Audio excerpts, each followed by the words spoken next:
उत्तर प्रदेश के एक सुदूर गांव में एक परिवार वास करता था, जिसमें मात्र 5 सदस्य निवास करते थे। उस परिवार के मुखिया का नाम बलदेव सिंह था, जबकि उसकी पत्नी को दयावती के नाम से जाना जाता था। उनके 3 संतानें थी, 2 पुत्र और 1 पुत्री। बलदेव सिंह, जो कि 5 फुट 10 इंच के लंबे और बलिष्ठ शरीर के धनी थे, जहां से भी गुजरते लोग उसे एक नजर देखने को विवश हो जाते थे।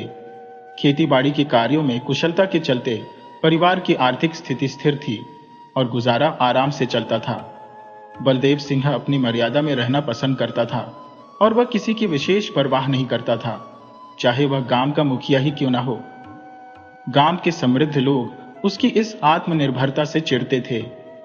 एक दिन गांव के मुखिया ने बलदेव सिंह को बुलाया और कहा, देखो बलदेव, जब भी यहां से गुजरो सिर झुकाकर गुजरा करो, छाती तान कर नहीं। ये हमारा आदेश है। बलदेव ने बड़ी विनम्रता से उत्तर दिया, नंबरदार जी। पर मुखिया ने उसकी बात बीच में ही काटते हुए कहा, जो कहा जा रहा है उसे चुपचाप सुनो और मानो। बलदेव बिना कुछ बोले वहां से चला गया, लेकिन उसके मन में विचार उमड़ने लगे। उसने सोचा, मैं अपना खाता हूं, अपना पहनता हूं और किसी का गुलाम नहीं हूं। चाहे जो हो, मैं अपने तरीके से ही चलूंगा। किसी दिन बलदेव शहर जाने के लिए फिर मुखिया के घर के पास से गुजर रहा था। मुखिया अपने कुछ साथियों के साथ चौपाल पर बैठा पान चबा रहा था। जैसे ही उसने बलदेव को देखा, उसके भीतर गुस्से की लहर दौड़ गई। कारण? बलदेव अपने खादी के कुर्ते, सफेद पाजामे, सफेद पगड़ी और काले जूतों में मस्त चाल चलता हुआ वहां से निकल रहा था। मुखिया को उसकी यह बेफिक्र चाल बिल्कुल नागवार गुजरी, मगर उस वक्त वह कुछ कह न सका। अंदर ही अंदर मुखिया बलदेव को अपना शत्रु मानने लगा था। वह नहीं चाहता था कि कोई उसके सामने सिर उठाकर जी सके। मुखिया ने बलदेव को सबक सिखाने के कई प्रयास किए, लेकिन असफल रहा। अंततः उसने निश्चय किया कि जड़ ही खत्म कर दी जाए, ताकि ना रहेगा बांस, न बजेगी बांसुरी। उसने सुपारी देकर बलदेव की हत्या करवाने का षड्यंत्र रचा। बलदेव को इस साजिश की भनक तक नहीं थी और वह अपने जीवन का आनंद लेता रहा। एक रात जब सब लोग गहरी नींद में थे, तकरीबन 10 नकाबपोश लोग बलदेव के घर में घुसे। उन्होंने तीखे हथियार से बलदेव पर हमला किया, जिससे उसकी वही मौत हो गई। घर के अन्य सदस्यों को धमकी दी गई कि अगर किसी ने आवाज निकाली तो उनका भी यही अंजाम होगा। अगली सुबह गांव में कोहराम मच गया। जिसने भी यह घटना सुनी या देखी, उसका कलेजा कांप उठा। गांव के हर कोने में शोक की एक गहरी लहर फैल चुकी थी। हर आगंतुक का पहला सवाल था, हे भगवान, ये सब कैसे हुआ? पर किसी के पास इस सवाल का उत्तर नहीं था। परिवार गहरे दुख और निराशा में डूबा हुआ था। धीरे धीरे गांव वाले और रिश्तेदार जमा होने लगे। सबका वही सवाल था, ये कैसे हुआ? मगर कोई जवाब नहीं दे पा रहा था। बलदेव का अंतिम संस्कार पूरे गांव की उपस्थिति में किया गया और जैसे जैसे समय बीतता गया, लोग वापस अपने अपने घर लौट गए। किसी तरह से 13वीं की रस्म पूरी हुई। अब बलदेव के जाने के बाद घर में सिर्फ 4 लोग बचे थे, दयावती और उसके 3 बच्चे। दयावती की सबसे बड़ी संतान उसकी बेटी थी, जिसे सब प्यार से प्रेमा कहते थे। प्रेमा की उम्र लगभग 16 साल थी। बलदेव उसकी शादी के लिए लड़का ढूंढ रहा था, मगर जो होना था वह हो गया और भाग्य को कौन बदल सकता है। उसके 2 बेटे भी थे। बड़े का नाम विशाल था, जिसकी उम्र 14 साल थी, और छोटे बेटे का नाम रामदास था, जो 12 साल का था। दयावती के मन में यह ख्याल घर कर गया था कि एक दिन बलदेव और मुखिया के बीच कहां सुनी हुई थी। वह जानती थी कि मुखिया एक बहुत चालाक और स्वार्थी व्यक्ति था और उसके लिए कोई भी कुटिल कार्य करना मुश्किल नहीं था। इसीलिए दयावती ने सोचना शुरू कर दिया कि उसे अपने बच्चों को बचाने के लिए मुखिया से दूर रहना होगा। वह अपने बच्चों को लेकर कहीं और बसने की योजना बनाने लगी, ताकि उस क्रूर मुखिया की काली छाया उसके परिवार पर न पड़े। बलदेव की मृत्यु के बाद मोहल्ले और जाति के लोग भी भीतर से टूट चुके थे, क्योंकि बलदेव सिंह के रहते किसी की हिम्मत नहीं थी कि वह गरीबों या कमजोरों को परेशान कर सके। वह हर तरह से मोहल्ले के लोगों की मदद करता था, चाहे आर्थिक रूप से हो या मानसिक सहारे के रूप में। इसी वजह से लोग उसे बेहद इज्जत देते थे। लेकिन अब उसके जाने के बाद सभी लोग डरे सहमे जीवन जीने लगे थे। एक दिन मोहल्ले के कुछ लोग बलदेव के घर आए और दयावती से बोले, हम तुम्हारी हर संभव मदद करेंगे, तुम निश्चिंत रहो। मगर दयावती अब इस गांव से बिल्कुल तंग आ चुकी थी। उसे इस गांव में एक एक पल बिताना दुश्वार हो गया था। उसने ठान लिया कि वह अपनी सारी जमीन बेचकर यहां से निकल जाएगी, क्योंकि उसके मन में यह डर था कि अगर आज उसका सुहाग छीना गया है तो कल उसके बच्चों पर भी वही खतरा मंडरा सकता है। दयावती ने अपनी जमीन और घर की कीमत लगाई। हालांकि कीमत उसे खास नहीं लगी, मगर गांव में रहने का दर्द उसे इतना सता रहा था कि उसने कम कीमत पर ही सब कुछ बेचने का फैसला कर लिया। वह अपने मायके में जाकर बसने का निर्णय कर चुकी थी। गांव और मोहल्ले के लोग उसे रोकने की बहुत कोशिश करते हैं, मगर दयावती का दिल किसी की बात मानने को तैयार नहीं था। उसके होठों से सिर्फ एक ही बात निकल रही थी, मैं यहां अब नहीं रह सकती। जब दयावती किसी की भी बात सुनने से इनकार कर देती है, तब मोहल्ले के लोग उसे विदा करते हैं और दयावती अपने मायके के लिए निकल पड़ती है। मायके पहुंचने पर वह कुछ दिन अपने भाई बहनों के साथ बिताती है, लेकिन शीघ्र ही वह वहां से भी नई जमीन खरीदकर एक घर बनाने का निश्चय करती है। अब वह अपने बच्चों को लेकर नए घर में शिफ्ट हो जाती है। समय बीतते बीतते प्रेमा अब लगभग 19 वर्ष की हो चुकी थी। दयावती के मन में उसकी शादी की चिंता गहराने लगी थी। सवाल यह था कि आखिर उसकी बेटी के लिए उपयुक्त वर कौन खोजेगा। परिवार में कोई ऐसा शख्स नहीं था जो उसकी इस जिम्मेदारी को निभा सके। दयावती के दोनों बेटे भी अभी छोटे थे और वह किसी पर यह भरोसा नहीं कर सकती थी कि सही लड़का मिलेगा या नहीं। वह मन ही मन सोचती, मेरी एकमात्र बेटी है, ऐसे में उसे किसी अनजान के भरोसे कैसे छोड़ सकती हो। इस विचार से दयावती ने स्वयं ही वर ढूंढने का निश्चय किया। वह अपने बड़े बेटे विशाल को साथ लेकर प्रेमा के लिए उपयुक्त वर की खोज में निकल पड़ी। विभिन्न गांवों की यात्रा करते हुए वह कई घरों और रिश्तेदारों से मिली, मगर हर जगह उसे निराशा ही मिली। जिस भी दरवाजे पर वह जाती, लोग उसे उपेक्षा की दृष्टि से देखते। कोई भी उससे ठीक से बात तक नहीं कर रहा था।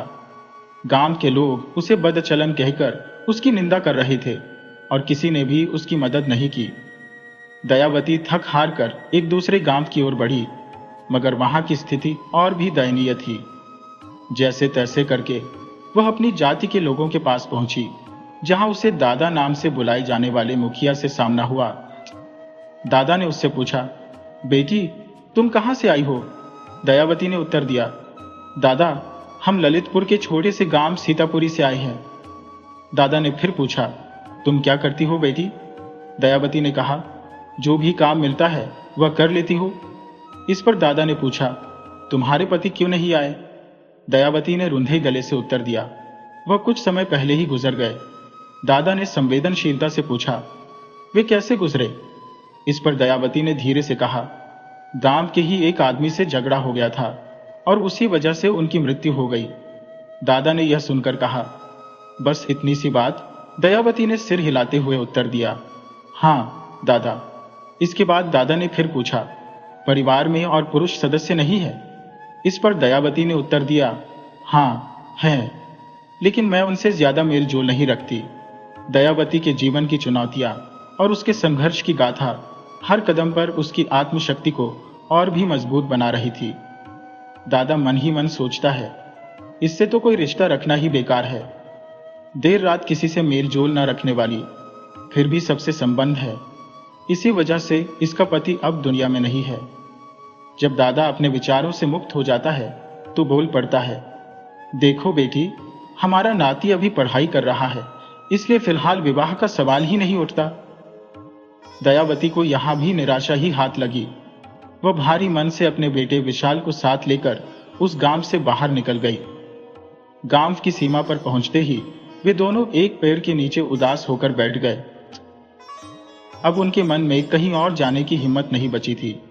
तभी विशाल ने मां से पूछा, मां, ये लोग हमें ऐसे क्यों घूर रहे थे? दयावती ने गहरी सांस लेते हुए जवाब दिया, बेटा, ये लोग यही सोच रहे हैं कि मैं बदचलन हो।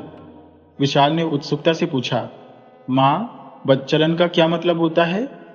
दयावती ने सिर झुकाकर कहा, बेटा, बदचलन उसे कहते हैं जो समाज के सही रास्ते से भटक जाता है। विशाल ने थोड़ा आश्चर्य जताते हुए कहा, मां, लेकिन इन्हें कैसे पता चला कि तुम बदचलन हो? दयावती ने धीरे से समझाया, बेटा, लड़कियों के लिए वर देखने का रिवाज है और यह काम घर के पुरुषों का होता है। अगर कोई औरत यह काम करने निकले तो उसे बदचलन माना जाता है। विशाल यह सुनकर भी असमंजस में था। मां, यह कहां से साबित होता है कि तुम बदचलन हो? दयावती ने निराश मन से कहा, बेटा, यही तो समाज की सोच है। दोनों मां बेटे आपस में बातचीत करते हुए गांव लौटने लगे। कुछ ही देर में उन्हें गांव जाने के लिए साधन मिल गया और वे अपने घर के लिए रवाना हो गए। घर पहुंचने पर दयावती और भी निराश रहने लगी, क्योंकि प्रेमा की उम्र बढ़ रही थी, लेकिन उसके लिए कोई भी लड़का नहीं मिल रहा था। दयावती के मायके वाले भी उसे बदचलन समझते थे। शायद पति की मृत्यु के बाद हर एक औरत को इसी तरह के तानों का सामना करना पड़ता है। अब दयावती रोज विशाल को साथ लेकर काम पर जाती, पूरे दिन मेहनत करती और शाम को घर लौटती। घर आकर वह फिर सोच में पड़ जाती कि आखिर अपनी बेटी के लिए वह वर कहां से ढूंढेगी। प्रेमा तो बड़ी ही सरल और संस्कारी लड़की थी। हर काम बड़े संयम और सहजता से करती थी, मगर न जाने क्यों समाज उसे स्वीकार नहीं कर पा रहा था। लोगों के मन में एक ही धारणा घर कर चुकी थी कि प्रेमा बदचलन औरत की बेटी है और उसी का चलन आगे भी रहेगा। दयावती ने प्रेमा की शादी के लिए बहुत कोशिशें की, लेकिन कोई भी लड़का नहीं मिला। प्रेमा की उम्र अब 20 वर्ष की हो चुकी थी, जो गांव के लिहाज से बहुत ज्यादा मानी जाती थी। गांव के लोग अब ताने देने लगे थे, क्या बेटी की शादी नहीं करोगी? बेचारी को ऐसे ही बिठाए रखोगी? ये सब सुनते सुनते एक दिन दयावती का दिल जिंदगी से भर गया। उसी रात उसने फांसी लगाकर अपनी जीवन लीला समाप्त कर ली।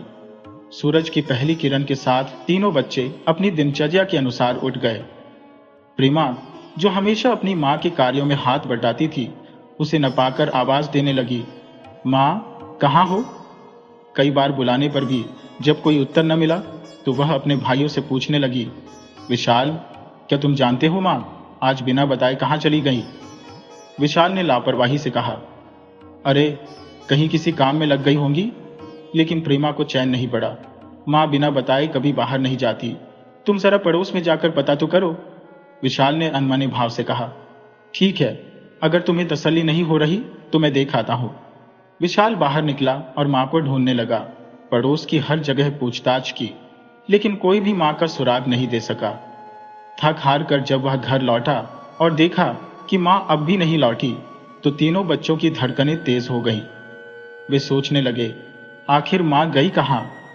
आखिरकार जब कहीं से कोई खबर नहीं मिली तो प्रेमा ने घर के अंदर ही ढूंढना शुरू किया। जब वह एक कमरे के पास पहुंची, जिसे केवल खास मौकों पर खोला जाता था, तो देखा कि वह अंदर से बंद था। उसकी आंखों में अविश्वास उमड़ पड़ा।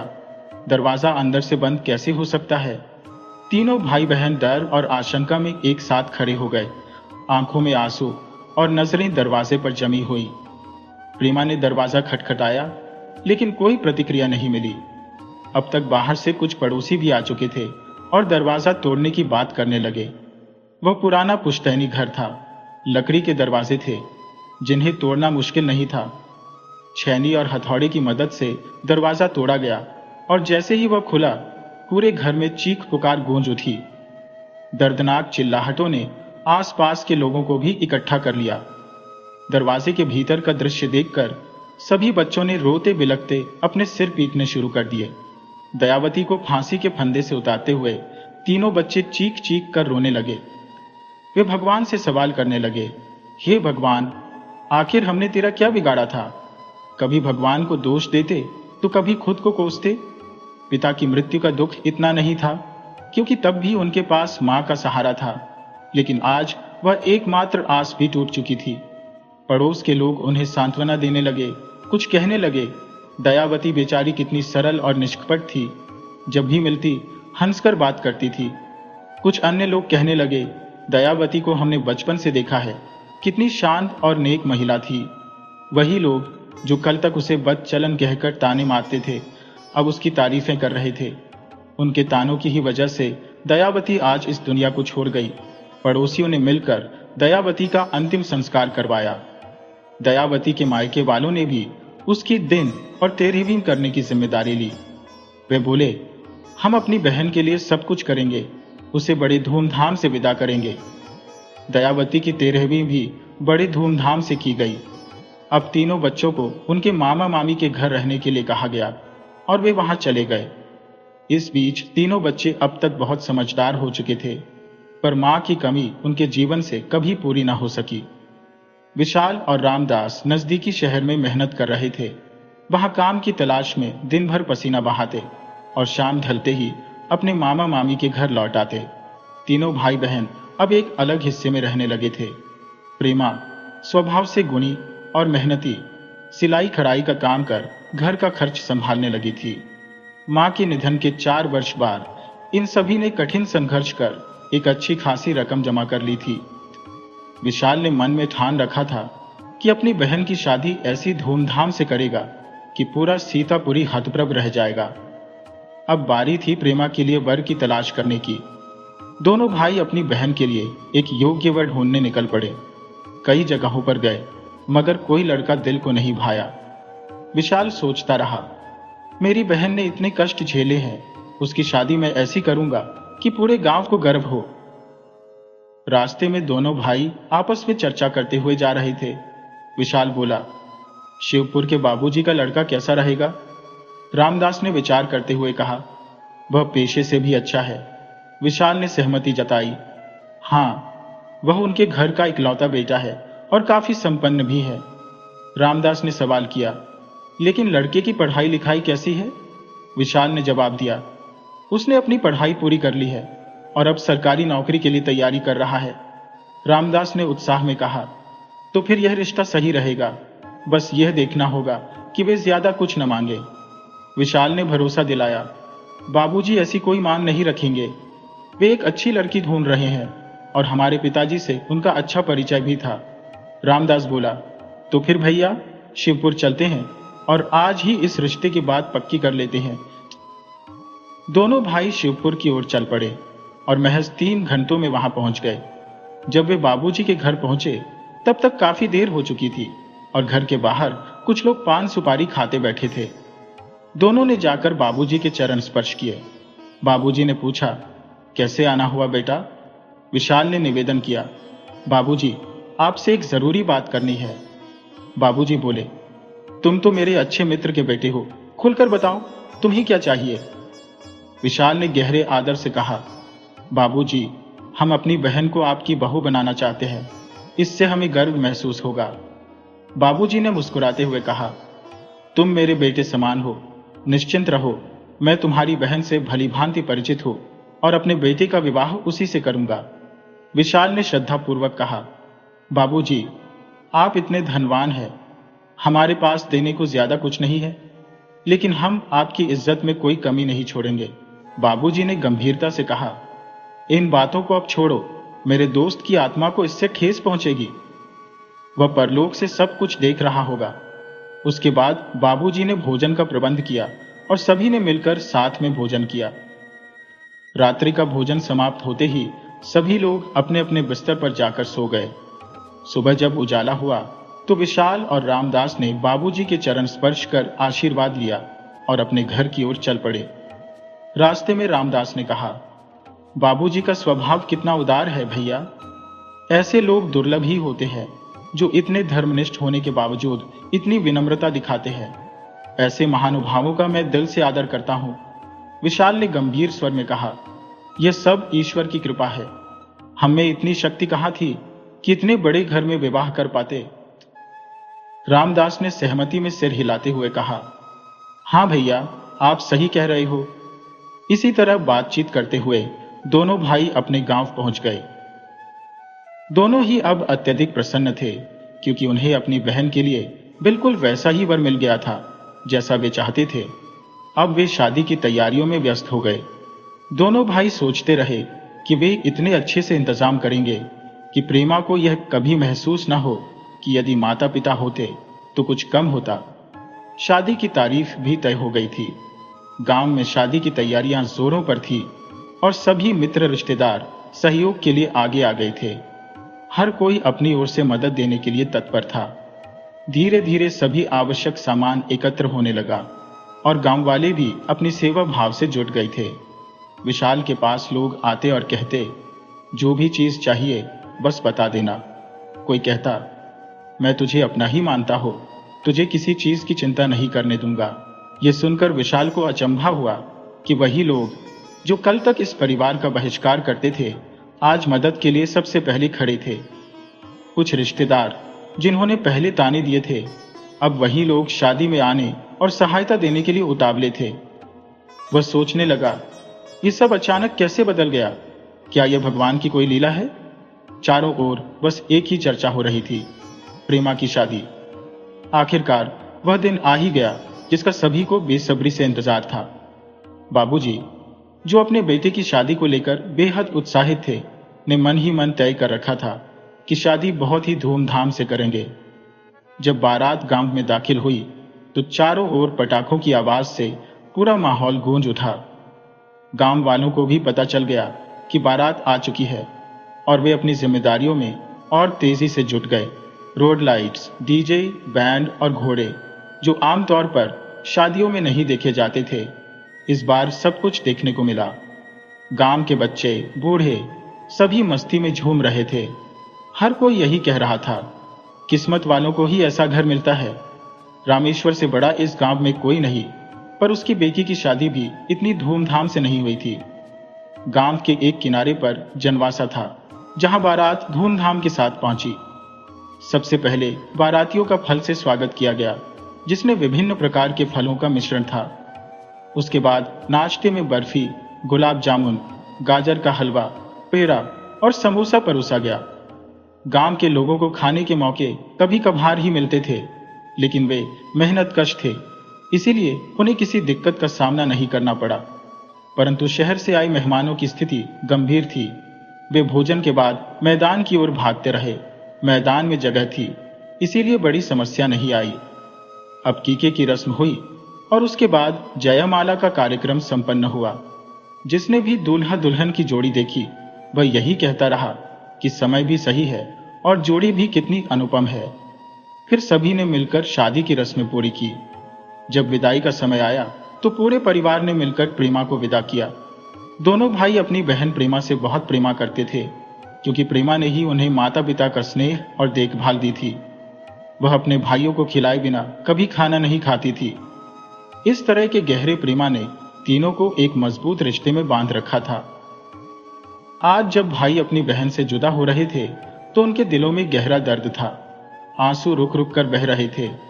रिश्तेदारों और गांव वालों ने बहुत समझाया, परंतु भाइयों के आंसू थमने का नाम नहीं ले रहे थे। किसी तरह माहौल शांत हुआ और धीरे धीरे सभी नाते रिश्तेदार अपने अपने घर लौट गए। अब दोनों भाई अकेले रह गए थे। उन्होंने जैसे तैसे खाना बनाया और खाया। बहन ससुराल जा चुकी थी और दोनों भाइयों की दिनचर्या अब बदल गई थी। वे एक साथ खाना खाते और फिर अपने अपने काम में लग जाते। समय बीतता गया और सभी लोग अपने कामों में व्यस्त हो गए। कुछ समय बाद ईशीपुर से एक तार आया जो प्रेमी के नाम से था। यह देख विशाल हैरान रह गया। आखिर यह पत्र क्यों आया? मन को शांत करते हुए विशाल प्रेमा के ससुराल की ओर चल पड़ा। जब वह वहां पहुंचा तो देखा कि घर में भारी हलचल मची हुई थी। ये सब देखकर विशाल चौंक गया। तभी प्रेमा रोते हुए विशाल के पास आई और बोली, भैया, इस घर में मुझे बहुत दुख दिया जाता है। मुझे यहां से ले चलो, मैं यहां नहीं रह पाऊंगी। विशाल ने उसे समझाते हुए कहा, ऐसा मत कहो बहन, मैं तुम्हारे बिना जीवित नहीं रह पाऊंगा। प्रेमा ने हर्ष, अपने पति, के बारे में शिकायत करते हुए कहा, हर्ष को कोई परवाह नहीं। वह दिन रात घर से बाहर रहता है और जब आता है तो दारू पीकर पड़ा रहता है। जब से मैं इस घर में आई हूं, न उसने मुझसे कभी ढंग से बात की है और न ही मुझे अपना माना है। ऐसी जिंदगी से तो मर जाना ही अच्छा है। अपनी बहन की बातें सुनकर विशाल का दिल टूट गया। उसे विश्वास नहीं हो रहा था कि उसके अरमानों से भरी विदाई के बाद उसकी बहन इस स्थिति में है। विशाल को यह समझ नहीं आ रहा था कि आखिर इस प्रतिष्ठित घर में ऐसा माहौल कैसे हो सकता है। लेकिन प्रेमा भी झूठ नहीं बोल सकती थी। विशाल ने सोचा कि यदि घर पर कोई होता तो वह प्रेमा को मायके ले जाता, ताकि वह कुछ समय वहां रहे और मन बदल सके। उसने बहन को दिलासा देते हुए कहा, मैं तुम्हें दिवाली पर लेने आऊंगा, तुम चिंता मत करो, इसी घर को स्वर्ग बनाओ। ये कहकर विशाल ने विदा ली और घर की ओर चल पड़ा। विशाल सोचने लगा कि हर गृहस्थ जीवन के आरंभिक दौर में समस्याओं का होना स्वाभाविक है, ये कोई बड़ी बात नहीं है। लेकिन उसके जाने के बाद अब हालात और भी जटिल हो गए। हर्ष की दुर्वृत्तियां दिन ब दिन बढ़ती जा रही थी। हर्ष 22-23 दिन से घर की दहलीज पर कदम भी नहीं रखता था। बाबूजी भी इस हालत से हताश थे। सोच में पड़े रहते कि आखिर क्या उपाय करूं। मैंने तो हर्ष का विवाह इसलिए करवाया था कि शायद वह सुधर जाएगा। इकलौता पुत्र होने के नाते मैंने भी उसे अत्यधिक स्नेह दिया, उसकी हर मनोकामना पूर्ण की। मुझे क्या मालूम था कि यही स्नेह एक दिन मेरे लिए अभिशाप बन जाएगा। दूसरी ओर प्रेमा का जीवन मानो नरक बन गया था। जब भी वह अपनी वेदना सास के सामने रखती तो सास मानो आग बोला हो जाती और उल्टे उसे ही दोषी ठहराने लगती। कहती, तुम्हें तो बस मेरे बेटे पर आक्षेप लगाना आता है, जैसे तुम स्वयं बहुत पवित्र हो। बेचारे प्रेमा को समझ नहीं आता कि अपनी व्यथा किससे साझा करे। बाबूजी तो स्वयं हर्ष की करनी से दुखी थे। उनका घर मानो एक खुले आकाश की तरह हो गया था, जिसमें हर समय चिंताओं के बादल मंडराते रहते। हर्ष, जिसने नौकरी की तैयारी तो मानो नाम मात्र की थी, बस अपनी ही मस्ती में डूबा रहता। उसके बारे में गंदी अफवाहें फैलती रहती। कभी किसी लड़की के साथ घूम रहा है तो कभी दोस्तों के संग अय्याशी कर रहा है। ऐसे किस्से आए दिन सुनने को मिलने लगे थे। हर्ष अब पूरी तरह से काबू से बाहर हो चुका था। इन बातों से प्रेमा का मन भारी रहने लगा था। पहले तो वह सोचती थी कि वक्त के साथ सब कुछ ठीक हो जाएगा, परंतु हर्ष की आदतें बद से बदतर होती जा रही थी। आखिरकार प्रेमा ने अपने भाई विशाल को पत्र लिखा कि भैया, मुझे इस घर से ले जाओ, नहीं तो मुझे जीवित नहीं पाओगे। विशाल ने जैसे ही यह पत्र पढ़ा तो वह फौरन अपनी बहन के पास पहुंचा। घर पहुंचकर बाबूजी के चरण छुए और उनके सामने मौन होकर बैठ गया। विशाल ने कुछ नहीं कहा, बस शांत भाव से बाबूजी के समीप बैठा रहा। तभी बाबूजी बोले, बेटा, मैं भी इस स्थिति से बहुत व्यथित हूं। मैं स्वयं अपने बेटे को काबू में नहीं रख पा रहा हूं। प्रेमा, बेटी जैसी बहू मिलना किसी के लिए सौभाग्य की बात है। मैंने तो उसे पाकर बहुत आनंदित महसूस किया था। सोचा था कि अब शायद हर्ष भी सुधर जाएगा, लेकिन उसकी काली करतूतें दिन ब दिन बढ़ती ही जा रही है। हर्ष को शहर से बुलाया गया। उसने सभी की बातें बहुत ध्यान से सुनी। उसके हाव भाव से ऐसा प्रतीत नहीं हो रहा था कि वह इतना बिगड़ चुका है। सभी ने यह सोचकर चैन की सांस ली कि हर्ष अब सुधर जाएगा। विशाल भी अपने घर लौट गया और बाबूजी की सहमति लेकर हर्ष भी वापस शहर चला गया। मगर अगले ही दिन यह समाचार मिला कि हर्ष किसी लड़की को लेकर फरार हो गया। यह खबर आग की तरह फैल गई। जब प्रेमा को यह बात मालूम हुई तो उसका दिल टूट गया। तभी उसकी सास मानो अंगारे की तरह जलती हुई उसके पास आई और कड़वाहट भरे स्वर में बोली, यह सब तुम्हारी ही वजह से हो रहा है। अब प्रेमा के लिए इस सब को सह पाना नामुमकिन हो गया। अंततः उसने एक अंधेरी कोठरी में घुसकर फांसी का फंदा लगा लिया। प्रेमा की तुरंत मृत्यु हो गई और पूरे घर में मातम छा गया। चारों ओर एक ही चर्चा थी, बाबूजी की बहू ने फांसी लगा ली है। हाँ, प्रेमा ने अपनी जान दे दी। बेचारी, उसे यहां आकर सुख का एक भी क्षण नसीब नहीं हुआ। हर्ष ने उसके जीवन को विषाक्त बना डाला। खुद मर जाता तो किसी को इतना दुख ना होता। जब भी प्रेमा घर से बाहर निकलती, वह इतने स्नेह से बोलती कि सुनने वालों का मन बहल जाता। मगर उसकी सास उसके लिए मानो एक झर का प्याला थी, जिसने कभी उसके साथ अच्छे शब्द नहीं बोले। बेचारे बाबूजी भी क्या कर सकते थे? हर्ष के सामने किसकी चलती थी? और आज प्रेमा इस दुनिया से विदा हो गई, हमें नरक की अग्नि में छोड़कर। वह तो यहां रहकर भी मानो हर दिन मर रही थी। आज जाकर उसे वास्तविक शांति मिली होगी। इधर जब विशाल और रामदास को यह समाचार मिला तो उन्हें तुरंत बुलाया गया। कहा गया कि तुम दोनों जितनी जल्दी हो सके आ जाओ, क्योंकि प्रेमा की हालत बहुत गंभीर है। दोनों भाई सूचना मिलते ही हड़बड़ाकर शिवपुरी के लिए रवाना हुए। जब वे पहुंचे तो चारों ओर हाहाकार सुनाई दे रहा था। उन्हें तुरंत आभास हुआ कि जरूर कोई अनहोनी हो चुकी है। जैसे ही वे घर पहुंचे, वहां मातम का सन्नाटा फैला था। विशाल ने अपनी बहन को देखा और उसे देखते ही होश खोकर धराशायी हो गया। जब उसे होश आया तो वह फूट फूट कर विलाप करने लगा। विशाल की रुलाई फटकर गूंजने लगी। हे भगवान, मैंने तेरा क्या बिगाड़ा था जो तूने मेरी इतनी कठोर परीक्षा ली? मेरी प्यारी बहन को मुझसे हमेशा के लिए छीन लिया। वह मुझसे कह रही थी, मुझे ले जाओ भैया, यहां से नहीं तो मैं बच नहीं पाऊंगी। पर उस वक्त मेरे मन पर पत्थर रखे थे, वरना यह दिन न देखना पड़ता। काश मैं उसे अपने साथ ही ले गया होता। विशाल और रामदास की यह वेदना किसी से सहन नहीं हो रही थी, लेकिन उन्हें सांत्वना देने वाले भी अपनी बेबसी में थे। दुख का पहाड़ जब टूटता है तो कोई उपदेश काम नहीं आता। दोनों भाइयों को अब जीवन का कोई रस शेष नहीं दिख रहा था। उन्होंने तो अपनी बहन की खुशी के लिए वर्षों तक कठिन परिश्रम किया था, और आज सब कुछ निरर्थक हो गया। सभी ने मिलकर प्रेमा का अंतिम संस्कार किया और फिर अपने अपने घर लौट गए। विशाल और रामदास भी अपने घर की ओर चल पड़े। उन दोनों को ऐसा प्रतीत हो रहा था मानो अब दुनिया में उनके लिए कुछ भी शेष नहीं रहा। घर पहुंचकर वे दोनों बिना कुछ खाए पिए रात भर रोते रहे। सुबह जब उनकी आंखें खुली तो वे सूजी हुई थी और उनके चेहरे पर विषाद की लकीरें साफ नजर आ रही थी। आस पड़ोस के कई लोग उन्हें समझाने आए। सबने कहा, भगवान के आगे हम सब बेबस हैं, उसके फैसलों के आगे कोई कुछ नहीं कर सकता। सबके समझाने के बाद सभी लोग अपने अपने घर लौट गए। अब दोनों भाई एक दूसरे को दिलासा देते, एक दूसरे का सहारा बनते हुए बस जीने का प्रयत्न करते। उनके जीवन में अब कोई उद्देश्य शेष नहीं था, मानो वे बिना दिशा के बस चल रहे थे। उन्हें खुद भी समझ नहीं आता था कि वे आखिर क्यों जी रहे हैं। एक दिन भोजन करते वक्त रामदास ने अपने भैया से पूछ ही लिया, भैया विशाल, तुम विवाह क्यों नहीं कर रहे हो? हम कब तक इस अकेली जिंदगी को यूं ही खींचते रहेंगे? विशाल ने गंभीरता से जवाब दिया, रामदास, पहले मुझे हर्षित को उसकी गलती का एहसास कराना है, ताकि वह फिर किसी और के साथ वैसा न कर सके जैसा उसने हमारे साथ किया। मैं चाहता हूं कि कोई और भाई हमारे जैसे पीड़ा न सहे। विशाल के पास धन संपत्ति की कमी तो नहीं थी। अगर चाहता तो हर्षित को जेल भिजवा सकता था, परंतु उसने यह रास्ता उचित नहीं समझा।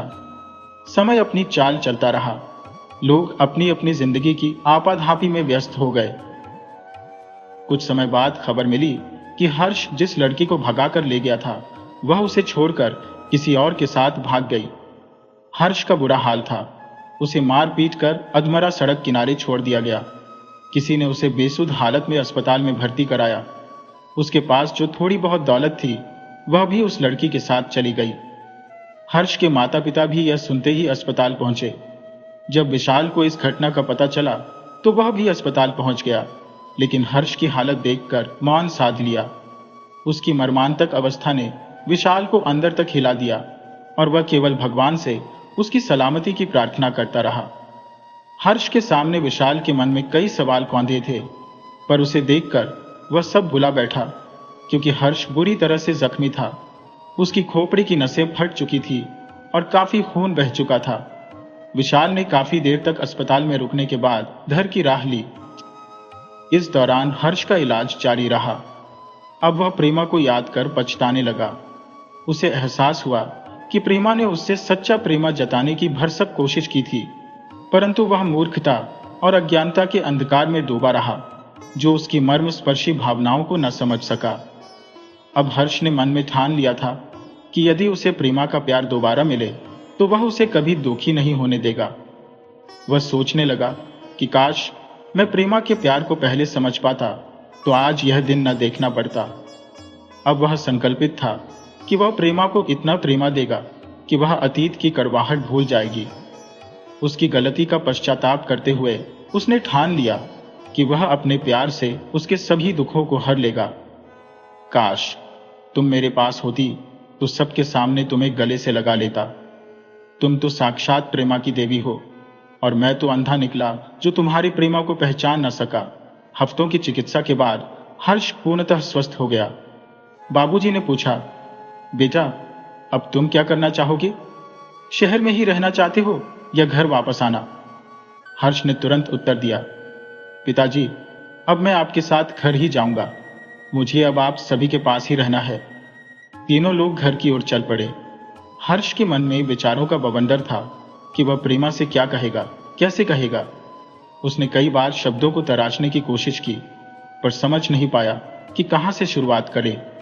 बस घर की राह पर चलते हुए वह अपने ख्यालों में उलझा रहा। कुछ समय बाद वे गांव पहुंच गए। हर्ष के हृदय की धड़कनें तेज हो गईं।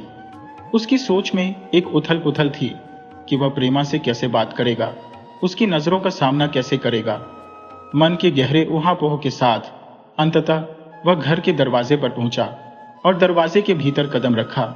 अपने दिल की धड़कनों की गूंज के साथ हर्ष ने घर के अंदर कदम रखा तो उसे एक अनजानी बेचैनी ने घेर लिया। जहां प्रेमा का होना घर की हर कोने को चकाचौंध कर देता था, वहीं अब ऐसा लगा मानो उसकी गैर मौजूदगी ने जगह जगह धूल की चादर बिछा दी हो। घर की हालत देखकर हर्ष ने सोचा कि शायद प्रेमा मायके चली गई होगी। उसका दिल तो कहता था कि किसी से पूछ ले, मगर उसकी जुबान मानो जकड़ी हुई थी। भीतर भीतर पछतावे का बोझ उसे कचोटता रहा। मैंने उसे कितना दर्द दिया, फिर भी प्रेमा नजर क्यों नहीं आ रही? पर हिम्मत जवाब दे गई और वो बिना कुछ कहे उम्मीदों के धागे से बंधा बस चलता रहा। उसे विश्वास था कि एक दिन तो प्रेमा लौटेगी। कुछ समय बाद हर्ष नलकूप के पास बैठा था। तभी गांव की औरतें उसे देखते ही फुसफुसाने लगी, इस अभागे का सत्यानाश क्यों नहीं हुआ? ये मरे क्यों नहीं? अब यहां आकर बैठा है। जब तक प्रेमा थी कभी नजर भी नहीं आता था। अब तो जैसे मन हो वैसा कर रहा है। उस भगोड़ी को क्यों नहीं लाया साथ में? बेचारी प्रेमा तो ले गया और अब ये नास पीता यहां डेरा जमाएगा। उनकी बातों ने हर्ष के दिल को छलनी कर दिया। उसे कुछ समझ नहीं आया, पर बेचैनी बढ़ती गई, खासकर जब उन्होंने कहा, प्रेमा को तो ले लिया। उसी क्षण हर्ष भागकर घर पहुंचा और अपनी मां से पूछने लगा, मां, प्रेमा कहाँ है? उसकी मां की आंखों से आंसू बहने लगे। कांपती आवाज में वह बोली, बेटा, प्रेमा हम सबको छोड़कर स्वर्ग से धार चुकी है। ये सुनते ही हर्ष को जैसे आसमान गिर पड़ा हो। उसे विश्वास ही नहीं हुआ। वह तुरंत अपने पिता के पास दौड़ा। पिता ने भी वही जवाब दिया, प्रेमा अब इस दुनिया में नहीं रही। हर्ष के भीतर का तूफान बाहर फूट पड़ा। वह फूट फूट कर रोने लगा। माता पिता भी प्रेमा की याद में आंसू बहाने लगे। थोड़ी ही देर में आस पड़ोस के लोग इकट्ठा हो गए, मगर किसी ने उसके आंसुओं को सच नहीं माना। लोगों ने ताने मारने शुरू कर दिए, देखो, ये बहरूपिया अब नया नाटक कर रहा है। जब तक बेचारी प्रेमा थी कभी पलटकर नहीं देखा, अब उसकी याद में मगरमच्छ के आंसू बहा रहा है। गांव वाले अपनी अपनी बातें बनाकर लौट गए, पर किसी ने भी हर्ष के दर्द को समझने की कोशिश नहीं की। लोगों की नजर में उसकी तकलीफ महज एक दिखावा थी, लेकिन हर्ष का मन सच में टूट चुका था। वह प्रेमा की तड़प में बावला हो गया था, बार बार बुदबुदाता, मैं तो ठहरा ना समझ, लेकिन प्रेमा, तुझे यूं नहीं जाना चाहिए था। हे भगवान, तूने मेरे साथ कैसा छल किया है। पहले मेरे दिल पर पत्थर रख दिया, मुझसे गलतियां करवाई और अब मेरी दुनिया उजाड़ दी। दिन हो या रात, हर्ष की हर सोच प्रेमा के इर्द गिर्द ही घूमती। वह उसकी यादों में खोया रहता, आंसुओं में डूबा। उसे लगता था कि अब जीवन में कुछ भी शेष नहीं है। उसकी आत्मा सूनी हो चुकी थी, मानो जीने की इच्छा ही बुझ गई हो। अब हर्ष ने सबसे बोलना बंद कर दिया। वह बस अकेला बैठा प्रेमा के गीत गुनगुनाता रहता, जैसे किसी गहरे सागर में उसकी आवाज गूंज रही हो। अब हर किसी को यही लगने लगा कि हर्ष की मानसिक स्थिरता डगमगा गई है। बाबूजी, जो प्रेमा को अपनी सगी बेटी की तरह स्नेह करते थे, उसकी मृत्यु ने उनके मन में एक गहरे घाव छोड़े थे। जब भी प्रेमा की आंखों में आंसू छलकते थे, बाबूजी के दिल में टीस उठती थी। वे अक्सर मन ही मन सोचते, हे ईश्वर, क्यों न मैं इस दुख के साक्षी बनने से पहले ही प्राण त्याग दूं। लेकिन उनकी बेबसी ये थी कि वे चाहे जितना प्रयास कर ले, प्रेमा की पीड़ा को हरने में असमर्थ थे। प्रेमा के निधन के बाद से बाबूजी की मुस्कान मानो कहीं गुम हो गई थी। न किसी ने उन्हें हंसते देखा, न कोई हंसी उनके चेहरे पर झलकी। लेकिन अब उनके सामने एक और चिंताजनक स्थिति थी, हर्ष की स्थिति। हर तरफ से यही सुनने को मिलता कि हर्ष का मानसिक संतुलन बिगड़ चुका है। ये बातें सुन सुनकर बाबूजी और भी अधिक खामोश होते जा रहे थे। उन्होंने अपने खाने पीने तक का ख्याल छोड़ दिया था और उनका मन हर वक्त यही सोचता था कि उनकी जिंदगी में सब कुछ बिखरता जा रहा है। बाबूजी अकेलेपन के घेरे में थे। पहले जहां गांव के कुछ लोग चौपाल पर आकर उनसे बतियाते थे, गांव की छोटी बड़ी खबरें साझा करते थे, वही अब चौपाल सूनी पड़ी रहती थी। बाबूजी के साथ न कोई हुक्का गुड़गुड़ाता था, न कोई पुरानी यादें ताजा करता था। पूरा दिन प्रेमा और हर्ष की यादों में डूबते उतराते बीत जाता। एक रात अचानक बाबूजी का शरीर बर्फ की तरह ठंडा पड़ने लगा।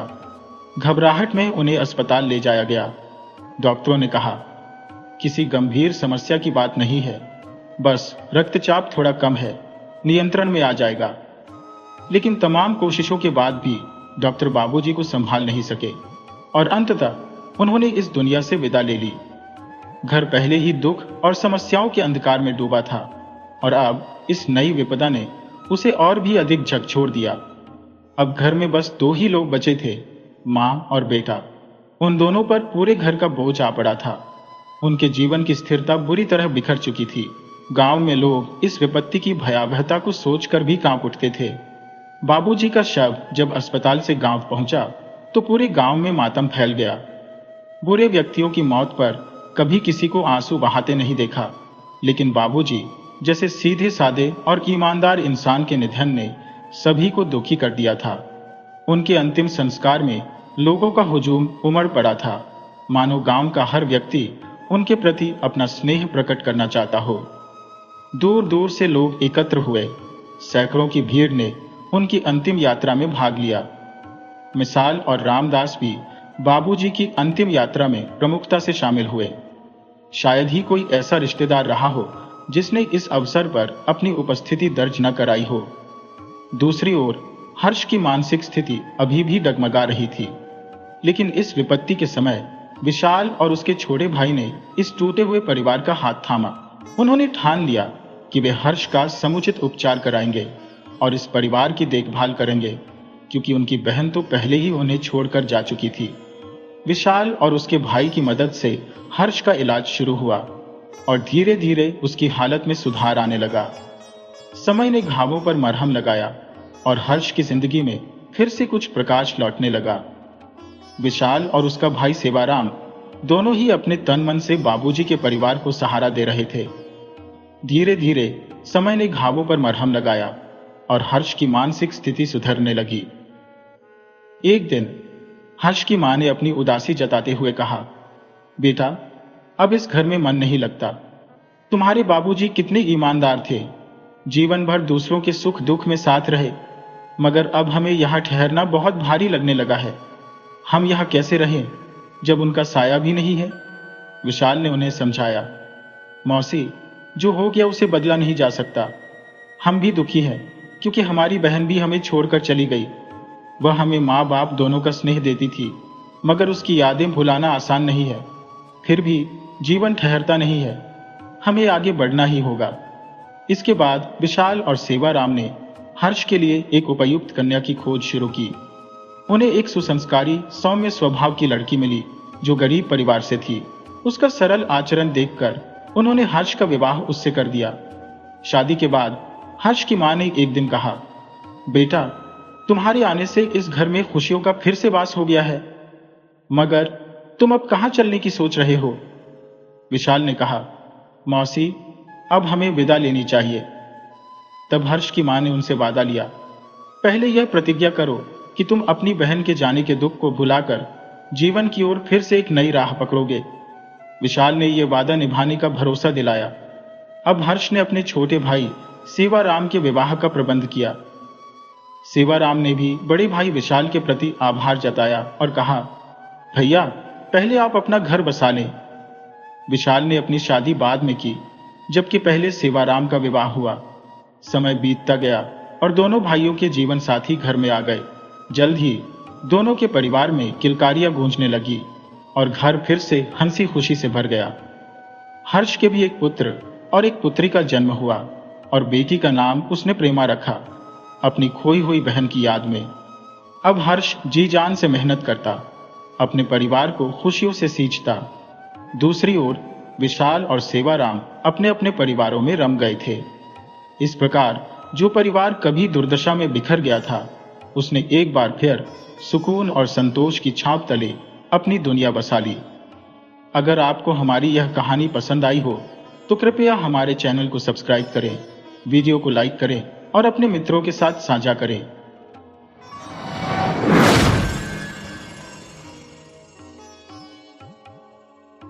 चंद्रपुर राज्य के महाराज चंद्रदत्त का एक पुत्र था, जिसे उन्होंने बहुत ही ममता और वात्सल्य से पाला पोसा।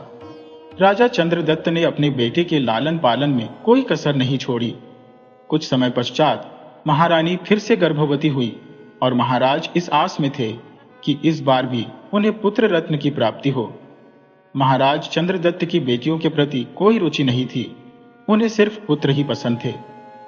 जब रानी के गर्भ के 9 महीने पूरे हुए और प्रसव का समय नजदीक आया, तभी अचानक राजा को एक अत्यंत महत्वपूर्ण कार्य के चलते दूसरे राज्य की यात्रा पर जाना पड़ा। प्रस्थान से पूर्व महाराज ने रानी से कहा, यदि मेरे लौटने से पहले तुम्हें संतान होती है और वह पुत्र हुआ तो सब ठीक है, किंतु यदि पुत्री हुई तो उसे इस संसार से विदा कर देना। यह कहते हुए राजा चंद्रदत्त वहां से रवाना हो गए। राजा की जाने के मात्र 2 दिन बाद ही रानी ने एक सुंदर कन्या को जन्म दिया। उसे देखकर रानी का हृदय करुणा से भर उठा और वह रोने लगी। हे ईश्वर, अब मैं क्या करूं? उस समय रानी के पास उनकी विश्वासपात्र दासी मौजूद थी, जिसने रानी को व्यथित देखकर कहा, रानी साहिबा, कृपया दिल छोटा न करें। मैं सबके सामने यह कह दूंगी कि इस बच्ची को मारने के लिए अपने साथ ले जा रही हो, लेकिन मैं उसे मारूंगी नहीं, बल्कि इसे अपने घर ले जाकर पालूंगी। अगर आप किसी तरह से इस बच्ची के पालन पोषण का खर्च भेजती रहेंगी तो आपकी बेटी ऐश्वर्यपूर्ण जीवन जिएगी, अन्यथा जो मुझ गरीब से बन पड़ेगा मैं उसी तरह से इसे बड़ा कर लूंगी। रानी ने उस समय अपने आभूषणों और धन संपत्ति के साथ अपनी पुत्री को दासी के सुपुर्द कर दिया। महल में यह घोषणा कर दी गई कि दासी ने बच्ची को ले जाकर उसका अंत कर दिया है, जबकि वास्तविकता यह थी कि दासी बच्ची को अपने घर ले आई और उसका पालन पोषण प्रारंभ कर दिया। जब राजा अपनी यात्रा से वापस लौटे तो रानी ने उन्हें बताया कि उनके जाने के बाद एक कन्या का जन्म हुआ था और उनके आदेशानुसार उसे इस संसार से विदा कर दिया गया। राजा यह सुनकर अत्यंत प्रसन्न हो गए। दूसरी ओर दासी ने सबके सामने यह बात कह दी कि बच्ची उसकी अपनी संतान है। कभी कभी वह राजा से छुपकर उस बालिका को महल में ले आती थी, जहां रानी उसे अपनी ममता से सराबोर करती और दासी को सोना चांदी देकर विदा करती, ताकि वह बच्ची का पालन पोषण अच्छे से कर सके। समय के साथ उस बालिका का लालन पालन भली भांति होता रहा। वह दिन ब दिन सुंदर और आकर्षक होती चली गई। भले ही वह महल में न पली बड़ी हो, लेकिन उसकी सुंदरता किसी राजकुमारी से कम न थी। एक दिन की बात है, राजा कुछ सैनिकों के संग नगर की सड़कों से गुजर रहा था। संयोगवश उसी राह से दाई अपनी पोती राजकुमारी के साथ गुजर रही थी। राजा की निगाह जैसे ही उस युवती पर पड़ी, उसने जिज्ञासा में पूछा, यह कौन है? मंत्री ने जवाब दिया, महाराज, यह इस दासी की नवासी है। राजा ने उस युवती की सूरत देखकर कहा, यह कन्या मुझे अत्यंत प्रिय लगी है, कल ही इसका रिश्ता लेकर इसके घर जाओ। क्योंकि असली सच किसी को नहीं पता था, मंत्री अगले दिन कुछ सिपाहियों के साथ दासी के घर उस युवती का हाथ मांगने पहुंचा। दासी मन ही मन व्याकुल हो उठी। हे प्रभु, अब मैं क्या करूं? उसने राजा के प्रस्ताव को ठुकराते हुए कहा, मैं एक निर्धन स्त्री हूं, मेरी पोती महाराज के अनुकूल नहीं है और ना ही महाराज को किसी दरिद्र परिवार से संबंध जोड़ना शोभा देगा। इसलिए कृपा करके दोबारा इस विषय पर मेरे द्वार पर ना आए। जब राजा ने यह उत्तर सुना तो वह कुपित हो उठा। फिर भी उसने अपने आदमियों को बार बार दासी के घर पर रिश्ता लेकर भेजना जारी रखा। दासी को प्रलोभनों का जाल भी दिखाया गया, धमकाया गया, परंतु वह अपने कर्तव्य से विचलित नहीं हुई। अंततः राजा ने आदेश दिया कि दासी को पकड़कर कारागार में डाला जाए और उसे प्रताड़ित किया जाए जब तक वह इस विवाह के लिए सहमत न हो। सिपाहियों ने दासी को राजा के सम्मुख प्रस्तुत किया और उस पर कोड़े बरसाने लगे। दर्द की तड़प में दासी चीखने लगी, महाराज, यह युवती और कोई नहीं, आपकी ही पुत्री है। मैंने इसे मारने के बजाय अपने घर में पाल पोस कर बड़ा किया है। यह सुनकर राजा को अपनी भूल का आभास हुआ, परंतु उसके भीतर बेटी के जीवित होने का गुस्सा और भी प्रज्वलित हो उठा।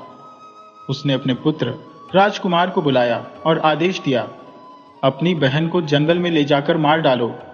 उसकी आंखें निकालकर उसकी अंतिम निशानी मेरे सामने लाओ ताकि मुझे यकीन हो जाए। राजकुमार इस कठोर आज्ञा से व्यथित हो उठा। वह अपनी बहन का वध नहीं कर सकता था, लेकिन जानता था कि अगर उसने यह कार्य करने से मना कर दिया तो क्रोधित राजा उसे और उसकी बहन दोनों को मार डालेंगे। विवश होकर राजकुमार अपनी बहन को लेकर जंगल की ओर चल पड़ा। जंगल के घने साए में पहुंचते ही राजकुमार के हृदय में बहन के प्रति स्नेह उमड़ पड़ा। उसने अपनी बहन से कहा, बहन, मैं तुम्हें अपने हाथों से कतई नहीं मार सकता। मैं तुम्हें यहीं छोड़ जाता हूं। तुम्हारा भाग्य जैसा चाहे तुम्हें सहारा देगा। राजकुमारी ने गंभीरता से उत्तर दिया, भाई, तुम मुझे यहीं पर मार डालो और मेरी आंखें ले जाओ, अन्यथा राजा तुम्हें भी मार डालेगा। मैं यह कभी नहीं चाहूंगी कि मेरे कारण तुम्हारी जान पर बनाए। भाई बहन दोनों एक दूसरे के गले लगकर अश्रुपूरित हो गए। आखिरकार किसी तरह राजकुमार ने अपनी बहन को मनाया। राजकुमारी ने आंसुओं से भरी आंखों से आखिरी बार अपने भाई की ओर देखा और घने जंगल की अंधेरी राहों में खो गई। इसके बाद राजकुमार ने जंगल की ऊबड़ खाबड़ भूमि में भटकते हुए एक हिरण का शिकार किया। उसने उस जानवर का खून इकट्ठा किया, उसकी आंखें निकाली और इन्हें लेकर राजा के समक्ष प्रस्तुत कर दिया। राजा को यह देखकर संतोष हुआ कि उसकी बेटी अब इस संसार में नहीं रही। जब रानी को इस घटना की सूचना मिली तो उसने अपने पुत्र को बुलवाया और सारा घटनाक्रम जानना चाहा। राजकुमार ने अपनी मां को वास्तविकता से अवगत करा दिया कि उसकी बहन अभी जीवित है। यह सुनते ही रानी अपने हाथ जोड़कर प्रार्थना करने लगी, हे ईश्वर, मेरी बेटी की रक्षा करना। दूसरी ओर राजकुमारी जंगल के घने और निर्जन इलाकों में अपना जीवन गुजारने लगी। भूख लगने पर वह पेड़ों से फल तोड़कर खाती और प्यास बुझाने के लिए झरनों का मीठा पानी पीती। समय बीतता गया और इस तरह उसने अपने अकेलेपन के साथ जंगल में जीना सीख लिया। एक दिन भाग्य ने उसे एक नई दिशा दी। उसी वन में एक और राज्य का राजकुमार, जिसका नाम अमृत्य सेन था, शिकार खेलने के उद्देश्य से आया। जंगल की अनजानी राहों पर भटकते हुए उसकी नजर उस राजकुमारी पर पड़ी। उसकी अलौकिक सुंदरता देखकर अमृत्य सेन मुग्ध हो गया। उसने तुरंत ही राजकुमारी के समक्ष विवाह का प्रस्ताव रख दिया। राजकुमारी ने भी इस प्रस्ताव को हर्षपूर्वक स्वीकार कर लिया। अमृत्य सेन राजकुमारी को अपने साथ अपने राज्य में ले आया। राज्य पहुंचते ही वह सीधे अपने मंत्री के घर गया और विनम्रता से कहा, मंत्री जी, इस कन्या को अपनी पुत्री मानिए। मैं कल इसका हाथ मानने आऊंगा, तब तक आप इसे अपनी जिम्मेदारी में रखिए।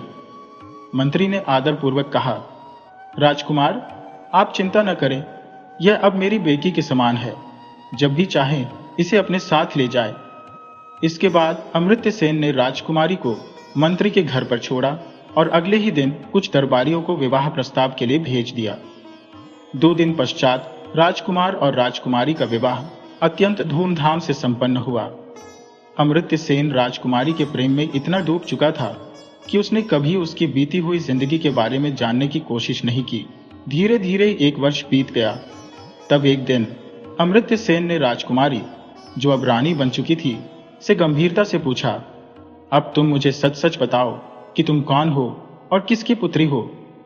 राजकुमारी अपने अतीत का खुलासा नहीं करना चाहती थी, लेकिन जब राजा ने बहुत जोर दिया तो अंततः उसने सारा सच उगल दिया। उसने बताया कि वह चंद्रपुर के महाराज चंद्रदत्त की पुत्री है। उसने राजा को अपनी दुख भरी दास्तां सुनाई, कैसे उसके पिता को अपनी पुत्रियों से गहरी नफरत थी और उन्होंने उसे मरवाने का आदेश दिया था, परंतु किसी चमत्कार से उसकी जान बच गई। अपनी पत्नी की यह मर्मांतक कहानी सुनकर राजा अमृत्य सेन ने कहा, तुम चिंता मत करो, मैं तुम्हें तुम्हारे पिता के महल में ले चलूंगा।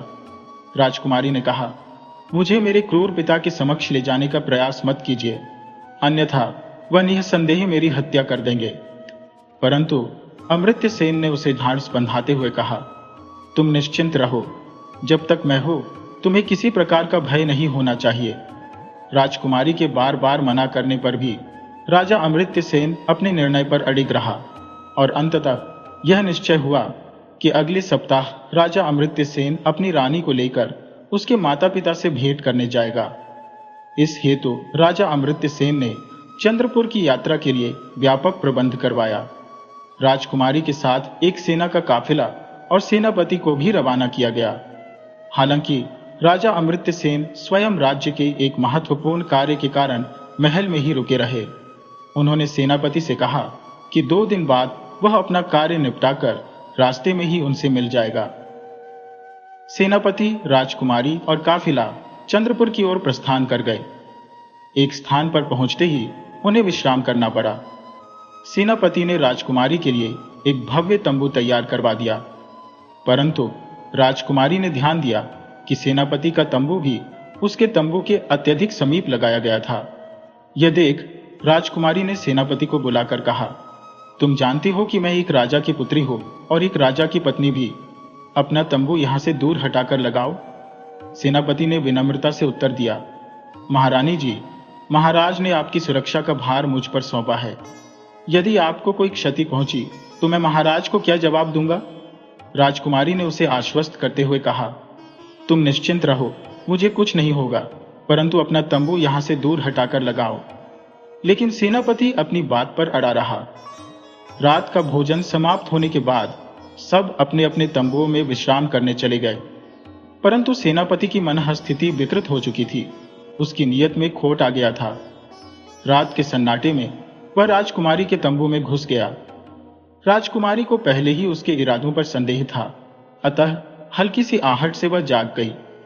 जैसे ही उसने देखा कि तंबू में सेनापति खड़ा है, उसने कठोर स्वर में आदेश दिया, दुष्ट, क्या तू यह नहीं जानता कि मैं तेरे राजा की पत्नी हूं? तत्काल यहां से बाहर निकल। लेकिन सेनापति उसकी बात अनसुनी कर आगे बढ़ता गया।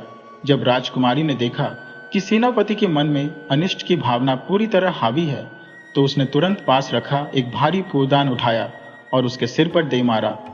इससे पहले कि सेनापति संभल पाता, राजकुमारी तंबू से बाहर निकलकर तेजी से भाग निकली। उसे ज्ञात था कि यदि उसने शोर मचाया तो उसकी अपनी जान भी खतरे में पड़ सकती है, क्योंकि उसके साथ आई सैनिकों की टुकड़ी भी सेनापति का ही आदेश मानेगी। अंधकार में भागती हुई राजकुमारी ने देखा कि उसके सामने एक विशाल नदी प्रवाहित हो रही थी। राजकुमारी का हृदय अब इतना व्यथित हो चुका था कि उसने बिना किसी विचार के उफनती नदी में कूदने का साहस कर लिया। प्रचंड प्रवाह की धारा उसे बहाकर अज्ञात दिशा में ले चली। मीलों दूर कहीं उसे बहा ले गई। वह धारा के साथ बहते हुए एक ऐसे स्थान पर जा पहुंची जहां नदी के किनारे कुछ मछुआरे मछलियां पकड़ रहे थे। ये 4 भाई थे। उनकी दृष्टि नदी में बहती हुई राजकुमारी पर पड़ी और उन्होंने उसे पानी से बाहर खींच लिया। इस प्रकार राजकुमारी की जान बच गई। किंतु जैसे ही उसने अपने चारों ओर इन मछुआरों को देखा, उसका हृदय भय से कांप उठा। वह सोचने लगी, कहां मैं उस दुष्ट सेनापति से अपनी इज्जत बचाकर भागी थी और कहां इन मछुआरों के बीच आ फंसी। चारों भाई आपस में विवाद करने लगे। हर कोई यह दावा कर रहा था कि यह मेरी है। अंततः उन्होंने परस्पर विचार करके यह निर्णय लिया कि उसे अपने पिता के पास ले जाएंगे और जो भी निर्णय उनके पिता करेंगे उसी का पालन करेंगे। वे राजकुमारी को लेकर अपने पिता के पास पहुंचे। उनका पिता एक ईमानदार और समझदार व्यक्ति था।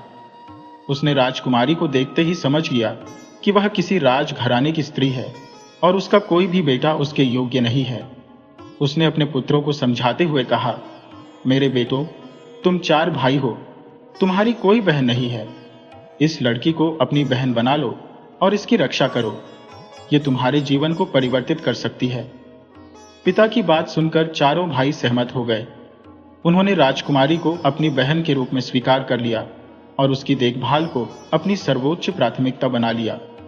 दूसरी ओर जब राजा अमृत्य सेन दूसरे दिन अपने काफिले के साथ सेनापति के शिविर में पहुंचा तो उसने पाया कि उसकी पत्नी वहां नहीं थी। उसने गंभीरता से सेनापति से प्रश्न किया, मेरी रानी कहाँ है? सेनापति ने उत्तर दिया, महाराज, रानी जी एक तंत्र मंत्र करने वाली महिला निकली।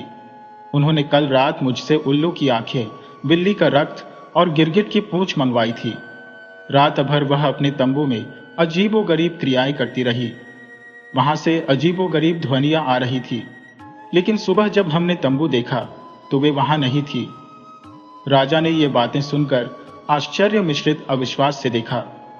उसे अपने सेनापति पर संदेह हुआ, परंतु बिना किसी ठोस प्रमाण के वह कुछ कर नहीं सका। उसने मन महसूस कर कहा, अभी हम अपने सफर को जारी रखेंगे और चंद्रपुर राज्य की ओर बढ़ेंगे। वहां पहुंचकर ही किसी निर्णय पर पहुंचा जाएगा। अमृत्य सेन के मन में विचार उमड़ रहे थे। श्री चंद्रपुर पहुंचकर मैं अपने क्रूर ससुर से अवश्य पूछूंगा कि उसने अपनी पुत्री के साथ ऐसा निर्दयी व्यवहार क्यों किया। उसी के अत्याचारों के कारण उसकी बेटी जंगलों में दर बदर भटकने को विवश हुई और तंत्र मंत्र करने वाली महिला बन गई। मैं उससे अवश्य पूछूंगा कि उसे बेटियों से इतनी नफरत क्यों है। राजकुमारी का हृदय अब इतना संतप्त हो चुका था कि उसने किसी भी विचार को दरकिनार करते हुए उफनती नदी की गहराई में छलांग लगा दी। प्रचंड प्रवाह ने उसे अपने साथ बहा लिया, उसे अनजान दिशाओं में दूर दूर तक ले गया। वह अनवरत नदी की धाराओं में बहती रही जब तक कि एक मछुआरों का समूह उसे बहते हुए देख नहीं पाया। ये 4 भाई थे जो किनारे पर मछलियां पकड़ने में व्यस्त थे। उनकी दृष्टि जैसे ही उस पर पड़ी, उन्होंने शीघ्रता से उसे नदी से बाहर खींच लिया। इस प्रकार राजकुमारी की जान बच गई। किंतु जैसे ही उसकी दृष्टि इन 4 भाइयों पर पड़ी, उसका मन फिर से आशंका से भर उठा। उसने सोचा, कहां तो मैं उस क्रूर सेनापति से अपनी लाज बचाकर भाग निकली और कहां अब इन 4 मछुआरों के बीच फंस गई। मछुआरों में से हर कोई उसे अपनी बताने लगा। हर एक का यही दावा था कि यह मेरी है। अंततः उन्होंने निर्णय लिया कि उसे अपने पिता के पास ले जाया जाए और वही जो भी निर्णय लेंगे उसे ही अंतिम माना जाएगा। 4 भाई राजकुमारी को अपने पिता के पास लेकर पहुंचे। उनका पिता एक सच्चा, विद्वान और समझदार व्यक्ति था। उसने एक दृष्टि में ही समझ लिया कि यह युवती किसी राजवंश की है और मेरे किसी भी पुत्र के योग्य नहीं है। उसने अपने बेटों को समझाते हुए कहा, मेरे बेटों, तुम 4 भाई हो और तुम्हारी कोई बहन नहीं है। इस लड़की को अपनी बहन मान लो और इसकी देखभाल करो। यह तुम्हारे जीवन की दिशा बदल सकती है। पिता की बात मानकर 4 भाई तैयार हो गए। उन्होंने राजकुमारी को अपनी बहन मान लिया और उसकी देखभाल में कोई कसर नहीं छोड़ी। उधर राजा अमृत्य सेन दूसरे दिन अपने काफिले के साथ जब सेनापति के शिविर में पहुंचा तो उसकी पत्नी वहां अनुपस्थित थी। उसने गंभीरता से सेनापति से पूछा, मेरी पत्नी कहाँ है? सेनापति ने जवाब दिया, महाराज, रानी जी एक तांत्रिक थी। उन्होंने कल रात हमसे उल्लू की आंखें, बिल्ली का रक्त और गिरगिट की पूंछ मंगवाई थी। पूरी रात अपने तंबू में उन्होंने अज्ञात क्रियाएं की।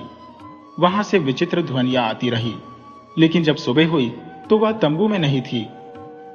राजा यह सुनकर हतप्रभ रह गया। उसके मन में सेनापति के प्रति संदेह की भावना जाग उठी, लेकिन ठोस प्रमाण के अभाव में वह असहाय था। उसने यह कहते हुए आगे का सफर जारी रखने का निर्णय लिया। हम चंद्रपुर राज्य की ओर कूच करेंगे, वहीं पहुंचकर कोई अंतिम निर्णय लिया जाएगा। अमृत्य सेन के मन में अनेक विचार उठ रहे थे। श्री चंद्रपुर पहुंचकर मैं अपने निर्दयी ससुर से यह पूछूंगा कि उसने अपनी पुत्री के साथ ऐसा बर्बर व्यवहार क्यों किया।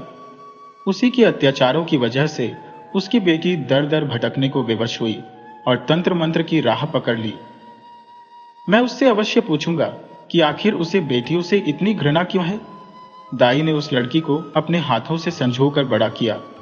एक दिन राजा की नजर उस लड़की पर पड़ी और उसने उसके घर पर अपना विवाह प्रस्ताव भेजा। कहानी यहां तक पहुंचते ही राधा चंद्र दत्त अचंभित रह गया, मानो ये कहानी उसकी ही दास्तान हो। राजा ने हीरे जवाहरात राजकुमारी की ओर फेंकते हुए कहा, लड़की, ध्यान से सुनना, कहानी को बीच में मत छोड़ना। मछुआरों ने सारे हीरे जवाहरात उठा लिए। राजकुमारी ने आगे कहना जारी रखा। जब राजा को यह ज्ञात हुआ कि वह लड़की उसकी अपनी ही पुत्री है, तो उसने अपने पुत्र को बुलाकर आदेश दिया कि अपनी बहन को जंगल में ले जाकर समाप्त कर दे। परंतु भाई, जो बेचारा अपनी बहन को मारने का साहस नहीं जुटा सका, उसे जंगल में अकेला छोड़ आया। वह अभागी लड़की जंगल में दर बदर भटकती रही, पेड़ पौधों के पत्ते और जंगली फल खाकर अपनी भूख मिटाती रही। राजा चंद्रदत्त, जो अब अपने अत्याचारों के लिए गहरे पछतावे में डूबा हुआ था, अपनी बेटी के दुखों के बारे में सुनकर और भी व्यथित हो उठा। दूसरी ओर राजकुमारी के भाई ने जब यह कहानी सुनी तो वह चौंक उठा और सोचने लगा, यह तो मेरी बहन की ही कहानी है। उसने बेचैनी में कहा, लड़की, कहानी को बीच में मत रोकना, इसे आगे बढ़ाओ। कहते हुए उसने एक थैली उसकी ओर फेंकी। राजकुमारी ने अपनी कथा को आगे बुनते हुए कहा, जंगल में भटकते हुए दिनों के बाद एक दिन एक राजकुमार उस लड़की से आ मिला। वह उसके सौंदर्य और सरलता पर मोहित हो गया और उसे अपने महल में विवाह करके ले गया। राजकुमारी के पति राजा अमृत सेन ने जब यह कथा सुनी तो उसे भी एहसास हुआ कि यह तो उसकी ही कहानी है। उसने भी जल्दी से हीरे जवाहरात उसकी ओर फेंके और कहा, लड़की, यह कहानी आगे जारी रखना, मैं इसे अंत तक सुनना चाहता हूं। राजकुमारी ने कहा, विवाह के उपरांत राजा अपनी पत्नी को अपने पिता से मिलवाना चाहता था।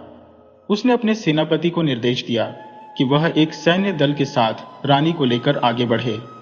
राजा स्वयं आगे मार्ग में उन्हें मिलेगा। परंतु सफर के दौरान जब रात का पड़ाव पड़ा, सेनापति के मन में कुटिल विचार आ गए। आधी रात के सन्नाटे में उसने रानी के तंबू में घुसकर जबरदस्ती का प्रयास किया। किसी तरह वह लड़की जान की बाजी लगाकर वहां से भाग निकली। यह सुनकर उपस्थित सेनापति के चेहरे का रंग उड़ गया, मानो उसकी ही काली करतूत का भंडाफोड़ हो रहा हो। तुरंत वह उठ खड़ा हुआ और बोला, महाराज, मुझे एक आवश्यक कार्य से बाहर जाना होगा। लेकिन अब तक राजा अमृतसेन पूरी कथा की सच्चाई भांप चुका था। क्रोध में उसने गरजते हुए सेनापति से कहा, सेनापति, तुम कहीं नहीं जाओगे। जब तक यह कहानी समाप्त नहीं होती, चुपचाप यहीं बैठे रहो, वरना तुम्हारी गर्दन धड़ से अलग करवा दूंगा। भयभीत सेनापति वही सन्न बैठ गया। राजकुमारी ने आगे अपनी कहानी की गाथा कहनी शुरू की और बताया, वह लड़की नदी की जलधारा में कूद गई। बहाव के साथ बहते हुए 4 मछुआरे भाइयों ने उसे बचाया और उसे अपनी बहन मान लिया। यहां तक पहुंचते ही वे चारों मछुआरे भाई भी स्तब्ध हो गए। उन्हें एहसास हुआ कि यह तो उन्हीं की ही कहानी है। वे भी अब मौन होकर बैठे रहे। फिर राजकुमारी ने आगे कहा, इसके बाद वह लड़की वहां के राजा के दरबार में अपनी कहानी सुनाने लगी। ये सुनते ही राजा चंद्रदत्त की आंखों से अश्रुधारा बह निकली। इस पड़ाव पर पहुंचकर राजा चंद्रदत्त का हृदय छलनी हो चुका था। वह फूट फूट कर रोते हुए वहां से उठ खड़ा हुआ। तभी राजकुमारी ने अपने चेहरे से दुपट्टा हटा दिया। राजा अमृतसेन ने तुरंत अपनी पत्नी को पहचान लिया।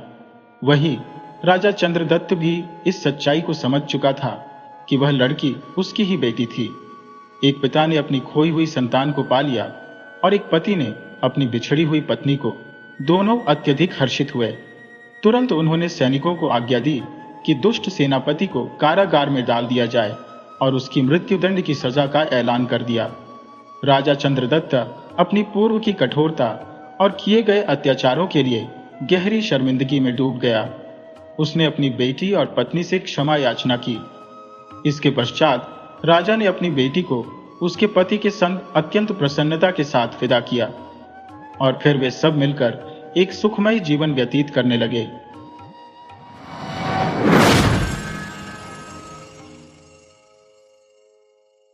सज्जन सिंह नाम का एक राजा था, जो एक युद्ध के दौरान अपनी एक आंख में चोट लगा बैठा था। इस कारण उसे एक आंख से दिखना बंद हो गया था। लेकिन राजा इस समस्या का समाधान चाहता था। उसने नगर के सभी प्रसिद्ध वैद्यों और हकीमों को बुलाकर इलाज करवाया, पर किसी से भी उसकी आंख में सुधार नहीं हुआ। जब राजा की आंख ठीक नहीं हो पाई तो एक दिन एक वैद्य दरबार में आया और बोला, महाराज, मैं आपकी आंख ठीक कर सकता हूं, लेकिन इसके लिए मुझे एक विशेष दवा तैयार करनी होगी और इसके लिए चिड़ा पक्षी के बच्चे का मांस चाहिए। ये सुनते ही राजा सज्जन सिंह ने नगर में घोषणा करवा दी कि जो कोई चिड़ा पक्षी का बच्चा लाकर देगा उसे स्वर्ण मुद्राओं से सम्मानित किया जाएगा। धीरे धीरे यह खबर पूरे नगर में फैल गई और लोग हर जगह चिड़ा पक्षी की तलाश में लग गए, लेकिन कोई भी उसे खोजने में सफल नहीं हो सका। एक दिन की बात है, हरिया की पत्नी अपने पड़ोस की महिलाओं के साथ बैठकर कुछ घरेलू बातें कर रही थी। बातों बातों में अचानक चिड़ा पक्षी का जिक्र आ गया। उनमें से एक महिला बोली, बहन, क्या तुम्हें पता है कि हमारे महाराज ने चिड़ा पक्षी का बच्चा लाने का हुक्म दिया है? चिड़ा पक्षी को पकड़ना कोई साधारण कार्य नहीं है। जब हरिया की पत्नी ने सुना कि राजा ने चिड़ा पक्षी का बच्चा लाने वाले को स्वर्ण मुद्राएं देने का ऐलान किया है, तो वह हंसते हुए अपनी सहेलियों से कहने लगी, अरे बहनों, चिड़ा लाना कौन सा कठिन काम है? मेरे पति तो 5 महीने तक चिड़ा और चिड़िया की सेवा करके आई है। वह तो एक नहीं बल्कि कई चिड़ा पकड़ सकते हैं। उसके इतना कहने के बाद वह अपने घर चली गई। लेकिन यह बात सुनकर आसपास की औरतों में हलचल मच गई। उन्होंने यह बात अपने पतियों से साझा की और फिर धीरे धीरे यह खबर पूरे नगर में फैल गई कि हरिया नामक व्यक्ति चिड़ा पक्षी को पकड़ सकता है। यह अफवाह इतनी फैल गई कि आखिरकार राजा सज्जन सिंह तक भी पहुंच गई। राजा ने तुरंत आदेश देकर हरिया को राज दरबार में बुलवाया। राजा ने हरिया से कहा, तुम तो चिड़ा और चिड़िया के साथ रहे हो, मुझे एक चिड़िया का बच्चा लाकर दे दो। इसके बदले में मैं तुम्हें मुंह मांगा इनाम दूंगा। राजा की बात सुनकर हरिया के चेहरे पर घबराहट फैल गई। वह विनम्र स्वर में बोला, महाराज, चाहे आप मेरे प्राण ले लीजिए, लेकिन मैं चिड़ा का बच्चा लाकर नहीं दे सकता। मैंने तो उन बच्चों की रक्षा की है, मैं भला एक रक्षक से भक्षक कैसे बन सकता हूं? हरिया के इनकार पर राजा का क्रोध भड़क उठा। गुस्से में आकर उसने धमकी दी, अगर तुमने मेरी बात नहीं मानी तो मैं तुम्हारी पत्नी और बच्चों का सिर कटवा दूंगा। राजा की इस धमकी ने हरिया को भीतर तक झकझोर दिया। मनुष्य की सबसे बड़ी कमजोरी उसके बच्चों की सुरक्षा होती है और इसी डर से वह कुछ भी करने को विवश हो जाता है। हरिया अब पूरी तरह भयभीत हो गया और उसने सोचा कि अब चाहे कुछ भी हो, उसे चिड़ा का बच्चा लाकर राजा को देना ही होगा। घर लौटते ही हरिया अपनी पत्नी से नाराज होकर झगड़ने लगा। उसने गुस्से में कहा, तुमने क्या किया? तुम्हें जरा भी समझदारी नहीं है। तुमने मेरी बातों को पड़ोस की औरतों से साझा कर दिया और वह बात अब राजा तक पहुंच गई। जिन चिड़ा और चिड़िया ने हमें भोजन दिया, घर दिया और वस्त्र दिए, मैं उनके साथ विश्वासघात कैसे कर सकता हूं? तुमने यह गलती करके बहुत बड़ा अनर्थ किया है। तुम्हें घर की बातें बाहर नहीं बतानी चाहिए थी। हमारी कमाई, हमारा जीवन, इन चीजों को कभी भी दूसरों के सामने उजागर नहीं करना चाहिए। किसी ने सच ही कहा है, औरतों के मुंह से बातें छुपती नहीं। तुम्हारी यही भूल हमारे परिवार के लिए अब मृत्यु का द्वार बन चुकी है। अगर तुमने यह रहस्य अपने भीतर ही रखा होता तो आज हम निश्चिंत होकर अपनी जिंदगी जी रहे होते। अब तो मुझे राजा के आदेश का पालन करना ही होगा और चिड़ा का बच्चा लाकर राजा को देना पड़ेगा। परंतु ऐसा करना मेरे लिए पाप होगा। जिन बच्चों की मैंने इतनी दिनों तक देखभाल की, जिनको मरने से बचाया, मैं कैसे उन्हें मौत की ओर धकेल सकता हूं? पत्नी ने शांत और गंभीर स्वर में कहा, पतिदेव, अब जो भी हो, तुम्हें हमारे बच्चों की जान बचाने के लिए यह पाप करना ही पड़ेगा। लाचार हरिया जंगल की ओर चल पड़ा, वही जहां वह उन पक्षियों के बच्चों की रक्षा किया करता था। हरिया को अपने घोंसले के निकट आते देख चिड़ा और चिड़िया के बच्चे खुशी से चहकने लगे। यह दृश्य देखकर चिड़िया बोली, बच्चों, तुम क्यों इतने प्रसन्न हो? वह तुम में से किसी एक को लेने आया है। कौन है वह जो आज उसके साथ जाएगा और उसके बच्चों की रक्षा करेगा? लेकिन एक बात ध्यान रखना, जो भी उसके साथ जाएगा वह कभी लौटकर नहीं आएगा। वह नगर के राजा के भोजन का हिस्सा बन जाएगा। बच्चों ने अवाक होकर पूछा, माँ, आप ऐसा क्यों कह रही हैं? चिड़िया ने उन्हें समझाते हुए कहा, राजा की आंख के इलाज के लिए वैद्य ने उसे सलाह दी है कि उसे चिड़े के बच्चे का मांस खाना चाहिए। इसलिए वह तुम में से किसी एक को लेने आया है। अगर तुम में से कोई उसकी मदद करना चाहता है तो वह जा सकता है। उनमें से एक बच्चा साहस जुटाकर बोला, माता पिता, उसी आदमी ने हमारी जान बचाई है। अगर आज उसकी जान पर बन आई है तो हमें भी उसकी मदद करनी चाहिए, चाहे इसके लिए हमें अपनी जान क्यों न देनी पड़े। जब हरिया उस पेड़ के नीचे पहुंचा तो उसने चिड़ा और चिड़िया से अपने दुख को साझा किया। वह बोला, भाई चिंता मत करो, तुम्हारे बच्चे में से एक मेरे साथ जाने को तैयार है। तुम इनमें से किसी एक को मुझे सौंप सकते हो। चिड़िया ने सहमति में सिर हिलाया। हरिया ने उनमें से एक बच्चे को उठाया और भारी मन से महल की ओर लौट चला। हरिया ने वह चिड़े का बच्चा राजा को सौंप दिया। राजा ने पक्षी को एक पिंजरे में कैद करवा दिया और अपने सेवक को आदेश दिया कि सुबह इस पक्षी का मांस उनके नाश्ते में परोसा जाए। सेवक ने वह पिंजरा महल के भीतर रखवा दिया। इसी बीच राजा सज्जन सिंह का एक बेटा था जिसे पशु पक्षियों से अत्यधिक लगाव था। उसे यह नहीं पता था कि यह पक्षी उसके पिता के भोजन के लिए लाया गया है। राजकुमार अपने कुछ मित्रों के साथ महल के उसी हिस्से में घूम रहा था जहां वह पक्षी कैद था। जब उसकी नजर उस सुंदर पक्षी पर पड़ी तो वह उसकी ओर आकर्षित हो गया और उसके साथ खेलने लगा। तभी उसके एक मित्र ने उसे कहा, राजकुमार, इस खूबसूरत पक्षी को आजाद करो, यह पिंजरा इसके लिए सही नहीं है। मित्र की बात सुनकर राजकुमार ने पिंजरे का दरवाजा खोल दिया और जैसे ही पिंजरा खुला वह पक्षी का बच्चा तुरंत आकाश की ओर उड़ गया। जब यह खबर राजा तक पहुंची कि राजकुमार ने चिड़े के बच्चे को छोड़ दिया है तो राजा की आंख के इलाज की संभावना समाप्त हो गई। यह सुनकर राजा को भयंकर क्रोध आया। उसने तुरंत अपने बेटे को बुलवाया और गुस्से में कहा, तूने उस पक्षी को आजाद क्यों किया? जिर। राजकुमार भयभीत था। वह कांपते हुए बोला, पिताजी, मैं तो बस उसके साथ खेलना चाहता था। अपने बेटे की इस बात पर राजा का क्रोध और भड़क उठा। उसने गुस्से में आकर अपने बेटे को देश निकाले की सजा दे दी। सैनिकों ने राजकुमार को नगर की सीमा से बाहर छोड़ दिया। उधर वह चिड़े का बच्चा उड़ते हुए वापस अपने माता पिता के पास पहुंच गया और पूरी घटना सुनाई। मुझे राजा के बेटे ने आजाद किया है। पक्षी के बच्चे ने जब अपने माता पिता से यह बात साझा की तो पक्षी ने गंभीर स्वर में कहा, राजा के बेटे ने तुम्हें तो मुक्त कर दिया, लेकिन उसकी इस उदारता के कारण वह स्वयं एक संकट में फंस गया है। उसके निर्दयी पिता ने उसे घर से निर्वासित कर दिया है। अब उसके जीवन की रक्षा का दायित्व तुम्हारे कंधों पर है। जाओ और उसकी सहायता करो। पक्षी का बच्चा यह सुनकर तुरंत राजकुमार की सहायता करने के लिए उसके पास पहुंच गया। राजकुमार ने जब उस पक्षी को देखा तो उसे पहचानते ही कहा, अरे, तुम वही पक्षी हो जिसे मैंने पिंजरे से मुक्त कराया था। लेकिन देखो, तुम्हारे कारण मेरे पिता ने मुझे घर से निकाल दिया है। अब बताओ मैं क्या करूं? पक्षी ने सहानुभूति पूर्वक उत्तर दिया, तुम चिंता मत करो, तुमने मेरी जान बचाई थी और अब मैं तुम्हारा साथ देने आया हूं।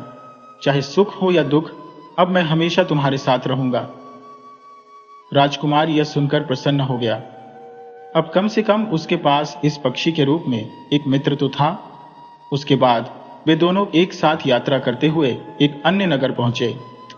घूमते घूमते वे एक भव्य उद्यान में जा पहुंचे। उसी उद्यान में उस नगर की राजकुमारी इंदु अपनी सहेलियों के साथ टहलने आया करती थी। इंदु अपूर्व सुंदरता की धनी थी और उसकी सौंदर्य की चर्चा पूरे नगर में होती थी। राजकुमार और पक्षी जब उस उद्यान में आराम कर रहे थे तभी राजकुमारी इंदु अपनी सहेलियों के साथ वहां टहलने आ पहुंची। जैसे ही राजकुमार ने उसे देखा वह पेड़ के पीछे छिप गया, परंतु पक्षी निडर होकर राजकुमारी के सामने उड़ता हुआ आ गया। राजकुमारी ने जब उस मनोहारी पक्षी को देखा तो वह उसे बेहद पसंद आया। उसने पक्षी को पकड़ने का प्रयास किया, लेकिन वह उसकी पकड़ से दूर रहा। उधर राजकुमार भी राजकुमारी इंदु की अनुपम सुंदरता पर मोहित हो चुका था। वह मन ही मन उससे प्रेम करने लगा। थोड़ी देर बाद राजकुमारी अपनी सहेलियों के साथ महल की ओर लौट गई। जबकि राजकुमार प्रेम की असीम गहराइयों में डूब चुका था।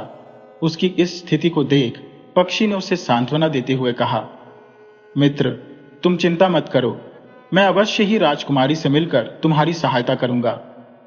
इतना कहने के बाद वह पक्षी महल के आसपास उड़ने लगा जहां राजकुमारी निवास करती थी। वापस आकर उसने कहा, मित्र, राजकुमारी के महल में भारी पहरा है जिससे सीधे मिलना अत्यंत कठिन होगा, लेकिन आज रात मैं उसके कक्ष तक पहुंचूंगा। यह कहते हुए पक्षी ने राजकुमार से उसका रूमाल मांगा। रात होने पर पक्षी खिड़की के रास्ते से राजकुमारी के कक्ष में जा पहुंचा। जहां उसने राजकुमार का रुमाल सावधानी पूर्वक रखा और वापसी में राजकुमारी की चुनरी लेकर महल से निकल गया। सुबह जब राजकुमारी की आंखें खुली तो उसने देखा कि उसके कक्ष में एक अज्ञात पुरुष का रुमाल रखा था और उसकी अपनी चुनरी वहां से गायब थी। यह देख वह गहरे विचारों में डूब गई। सोचने लगी, निश्चित ही रात को कोई पुरुष मेरे कक्ष में आया था। राजकुमारी ने सिपाहियों को बुलाया और क्रोधित स्वर में बोली, क्या तुम इसी तरह पहरा देते हो कि रात के समय कोई पुरुष मेरे कक्ष में प्रवेश कर गया? इसके बाद महल की सुरक्षा को और अधिक सख्त कर दिया गया। फिर एक रात पक्षी राजकुमारी के कक्ष में उड़ा और राजकुमार का प्रेम पत्र वहां छोड़ गया। सुबह जब राजकुमारी ने वह पत्र पढ़ा तो उसमें लिखा था, प्रिय राजकुमारी, जब से मैंने तुम्हें देखा है तब से मैं तुम्हारे प्रेम में डूब चुका हूं। तुम्हारे बिना मेरा जीवन अधूरा है। यदि तुम मुझसे मिलना चाहती हो तो आज दोपहर बगीचे में आ जाना। इस पत्र को पढ़ने के बाद राजकुमारी के मन में भी उत्सुकता जागी कि वह अवश्य राजकुमार से मिले। दोपहर में जब वह बाग में अकेली पहुंची तो उसे वहां कोई दिखाई नहीं दिया, बस वही पक्षी इधर उधर उड़ रहा था। पक्षी ने देखा कि राजकुमारी आ गई है तो वह तुरंत राजकुमार को लेकर उसके सामने प्रकट हो गया। राजकुमार को देखकर राजकुमारी ने कहा, तो तुम ही हो वह वीर व्यक्ति जो इतने कड़े पहरे के बावजूद मेरे कक्ष में अपना प्रेम पत्र छोड़ गया। राजकुमार इतना सुंदर और आकर्षक था कि राजकुमारी भी उसकी ओर खींच गई और दोनों ने एक दूसरे के प्रति अपने प्रेम का इजहार किया। राजकुमार ने फिर अपनी सारी सच्चाई उसे बता दी।